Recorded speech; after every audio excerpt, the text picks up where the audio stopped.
What's going on, SC430 community? My name is Henry. Today's video, we're going to be doing an SC430 mods video. We're going to be doing the auto top kit. So that's basically, you just, instead of holding the button down to open and close the convertible system for the SC430, it would just be pressing one button and just letting it do its magic. So when you get that through SC430Mods.com, I'll put a link in the description if you want one. It's going to come with this guy. So pretty simple. So one will go into the original harness, right? And then one will plug into the OEM climate control system. And then this one is just the module itself. So the reason why the cable is so long is so you can hide it. So we'll be hiding it behind the passenger side dash. So this is all you're going to really get, besides obviously instructions here, but we won't be needing that because I'll be showing you how to do it. Tools you're going to need is not really too much. You'll need a 10mm socket and ratchet. I have an extension on it just to make it a little bit easier for me. A pick. Maybe if you struggle to like unplug some stuff, you can use a pick or get one of those like specialty tools that, you know, grabs onto the clip firmly and pulls it out. And then I have a Phillips head screwdriver. You're not gonna need this, I don't think. Pretty sure you won't, but I like to have it just in case. To install that auto top kit, we would basically just pull out the climate control system. We're gonna unplug everything just to make it easier. We'll plug in the auto top, right? Plug everything back in, test it, and then from there we would put the box in the right place, which would require us to take the vent out potentially, but I don't think, well, we'll see, but I don't think we'll need necessarily any tools, hopefully. So yeah, let's get started and get into the car. Okay, so now that we are in the customer's car, we are going to start by moving manually the radio cover itself so we can get our hand underneath the climate control system. So don't put too much pressure on it, but you should be able to just move it by hand pretty easily. So this will not affect the control for it, so I'm not going to push it back all the way, just so you know I can still bring it back forward when I need to. So right now you can see I put it a little bit too far because now I can't get a grip on it, but there you go. So that should be fine. So then now we need to take basically this guy out. So to do that, be very, very careful, because you want to have a grip underneath here to get as much as the surface area of the base of the climate control system, and then this other piece that goes across the top, that's part of the assembly. A lot of people mistake and end up grabbing the actual cover bezel of it and ends up breaking. So make sure that it's both pieces. So if you need a better grip on getting it, you could also move the navigation screen up too just a bit, just so you could fit your finger in there. So I'm gonna do that just in case. So like that. So depending on how good condition of the car and how often and how loose the actual plastic fastener tabs that hold it in place, it can be super easy to take out or it could be super difficult. So since it's Arizona, things dry up very quickly regardless if it's garage kept or not. So this could come out really hard, but we'll see. So basically, I like to start on one side first just to pop it out of place.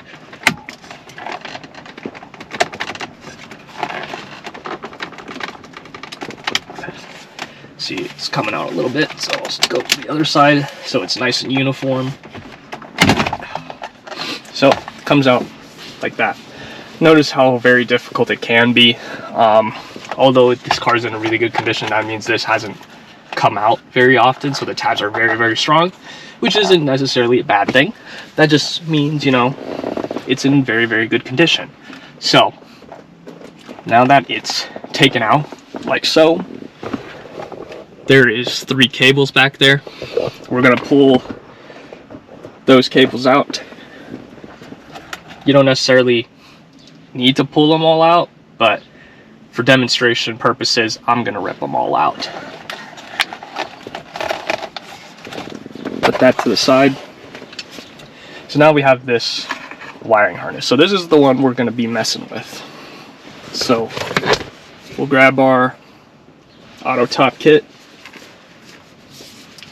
and we are going to plug it into the correct spot. So just based off the look of it, it's probably going to be this one. See, it pops in pretty easily like that, and then you would just plug this back into the original harness, right?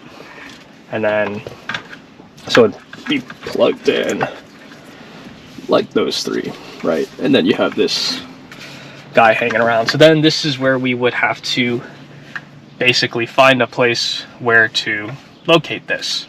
So you could put it underneath the radio and stuff and just have it like somewhere down here, or I've seen people put it all the way over here because there is a way to kind of sneak it by and there's an empty spot, so you could just kind of put it like right there somewhere. It is definitely a finicky spot to get to, I'll admit, without having to bend the wire too much. So I am trying to think of where to locate this, and honestly I'm thinking maybe putting it underneath the radio, or check to see if there's some space underneath, so I can avoid messing with this one, just because these are obviously very delicate, so it can be a little finicky to do. So let me go ahead and figure out which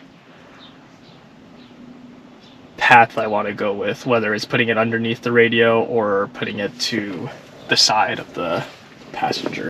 Okay, so I think we're gonna try to put it in here. So reason being, I put the light in there.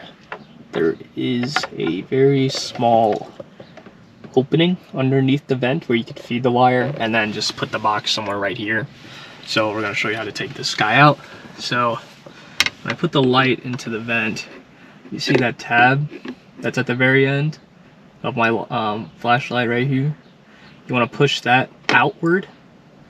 I think you'll hear it click, and then there's another one at the top, and then eventually you would just be able to pull it off. Obviously you want to be careful prying it, putting your hand in the correct spots, because there's random fastening points all across here, but this whole piece comes out. So I'll try to show you how to do that. So using a pick, want to push that outward. You'll hear it click and pop. You can be aggressive with it if you want to. Just obviously don't go too crazy, otherwise you'll break it. But you need to make sure it's pushed in and all the way out. Otherwise, when you pull on it, it's not gonna be very comfortable and it might break. So we do need to keep that in mind. So once that comes out, we'll open the screen so I can have more space for my fingers. Then you basically kind of just pull it out, and then it'll slowly just pop out. Like that. See how it came out really hard and tough? So sometimes this unit will come out with it too, which is, you know, ideal, but it's not absolutely necessary. So as you can see, fastening point here, two here, two here, and then there's one up here, and then these two are what hold on to the vent. Typically this whole vent would come out and there would be, you know, some pieces, but since it came out like this, that's not a big deal because it's not broken, so that's very good. But I think we still need to take that vent out. Only reason being because we need to be able to fit this chunky module behind that piece. So at least on this side, with this taken out, we can at least maybe see why it didn't come out in the first place. So we can move, we have more space to move the tabs out of the way now, and we can take it out very carefully.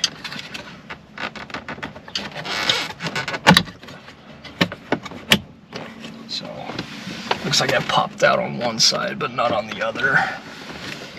So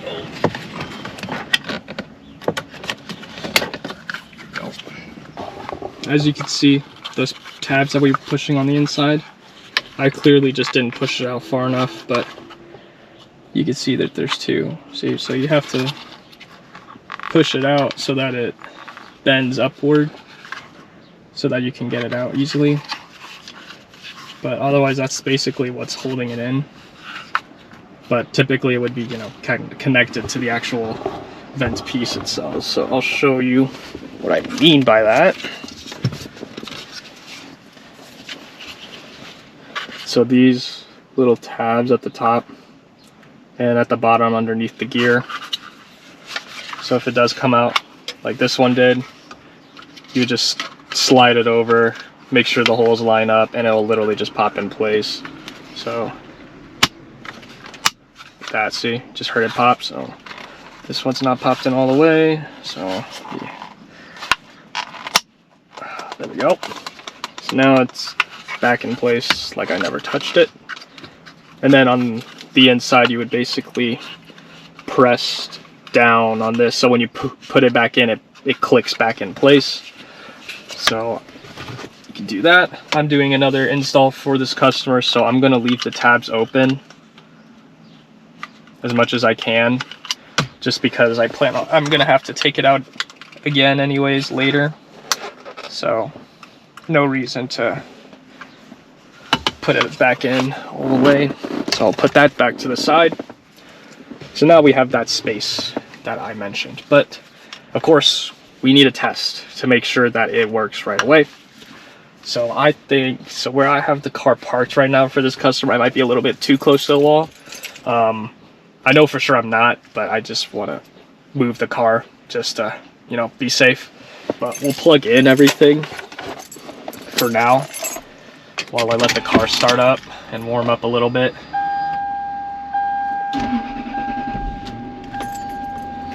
So want to plug in everything to simulate everything being plugged in. So I'll plug it in, the 3 wires, then the modified one with the harness. It's flickering a little bit because it's a little bit tough to put in. So now it's plugged in. All right. So I'll put this over here for now because I don't want it to touch and scratch anything. So I'm gonna move the car forward just a itsy bit.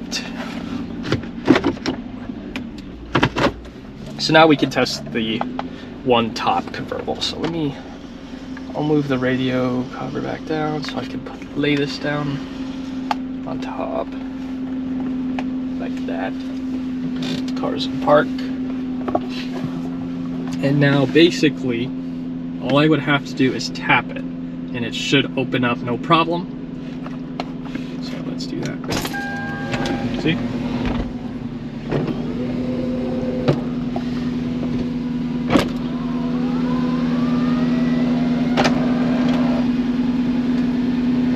So then when it completes its cycle, the windows may come up because it's completing the full cycle if you were holding it down. So there is a chance the windows will come up, see? Because remember, it's simulating as if you're holding it, but you're not holding it. It's by the computer, so it's like almost set to like a timer to hold it down for you. So it will do it automatically. So I'll show you how to prevent that. So if you don't want the windows to come up as soon as the convertible goes down. But anyways, I'll show you the closing operation. So just tap in it again, because remember we used to hold it, now we don't.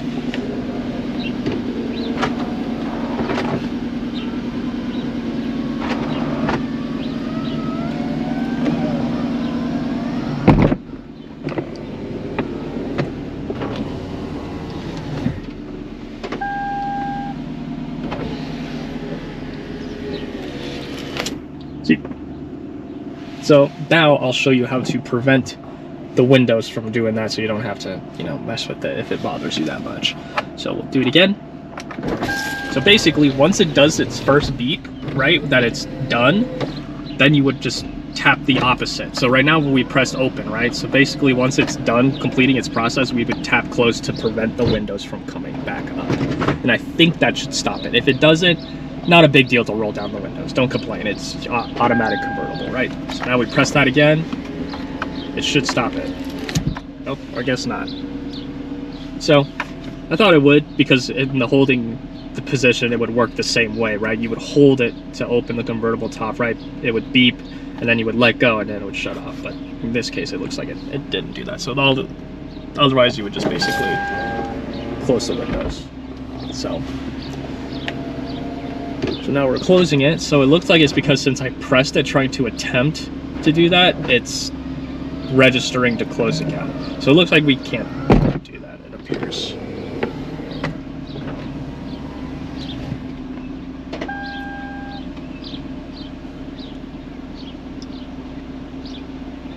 It looks like this time the windows didn't come up.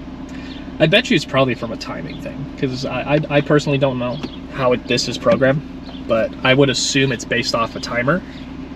So as soon as you press the button, this would just basically hold that button down for you for X amount of time, and depending on how fast your convertible opens, it'll keep going or not. But now that we know it works, we can basically put everything back together and obviously figure out wiring management. Okay, so now that I took everything out again, we're gonna figure out wiring. So we're gonna first put the box in first. There is some space back here, I believe. It's a little bit tight of a squeeze, but you should hypothetically be able to get it out, get it in there. I think it's because this guy's in the way, so we'll pull this out. This one you can just pull on it, so this will give us some space, move some stuff out of the way. So I'll unplug it for now. Or actually, you know what? I'll just leave it. So we'll feed this back there the best we can. We'll, you know, turn it up around, whatever we need to do to get it in there. So see, it's in there now. So then we'll feed the wire through the gap that's right here. So now it's hidden away. We can put this back in. You may have to play around with the wiring, because obviously it wasn't designed to have something back there, but now we have something back there. So do what you gotta do to make it work. For me right now, I can feel the boxes getting in the way of this guy, so I'm gonna have to get it in there. So there we go. So now it's in there. There's nothing blocking the way. Make sure the wires aren't getting caught where the vent is, because when you put the vent back in, it's going to get caught. So put it underneath it as much as you can. So like how I have it. So eventually you could even feed the wire behind the navigation unit. I'll probably end up doing that just to make it look a little bit clean. So you can do that with a 10mm here, and there's a Phillips head at the top, and that should give us enough room to just feed the wire through without having to take this side out, because to take this side out you have to take this vent out. So we're going to try to avoid that.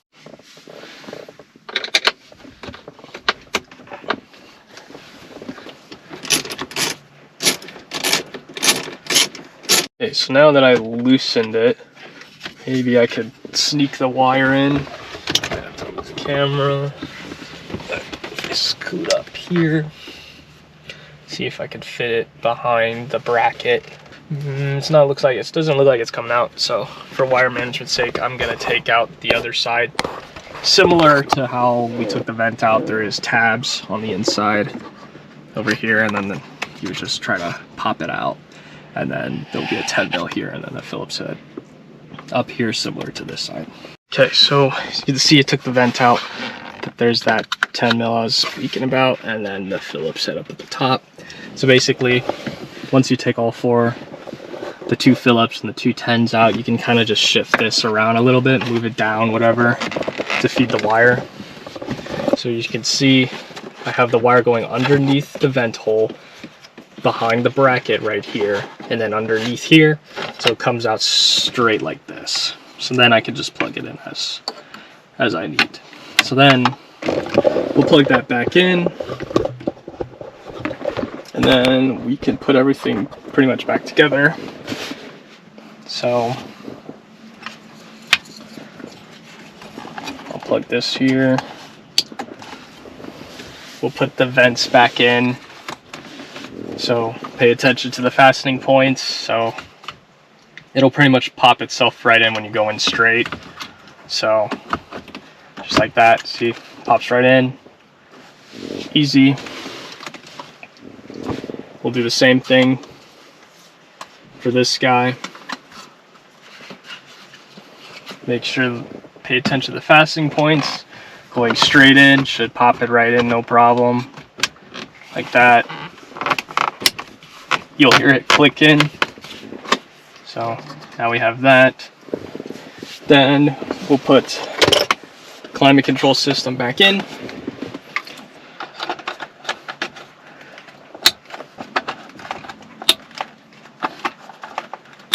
And then you just slowly make it go in straight,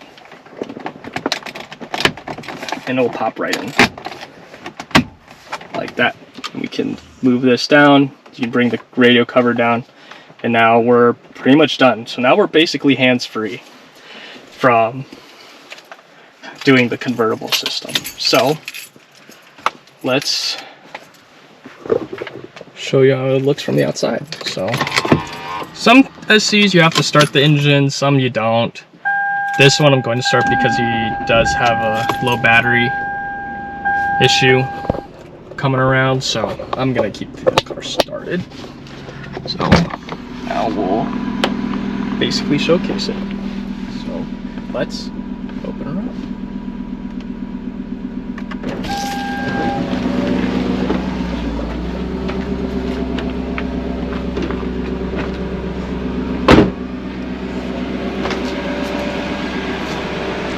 Look, Ma, no hands.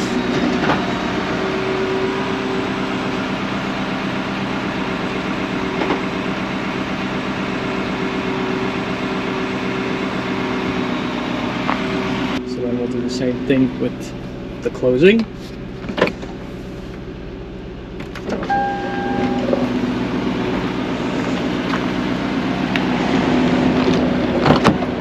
Just a case.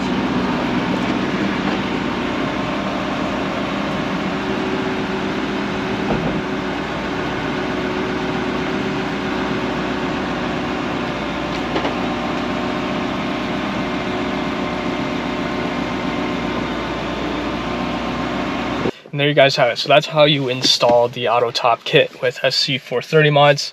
Pretty simple mod to do, pretty nice. You know, you don't have to hold the button down anymore. You just have to press it and just be patient with it.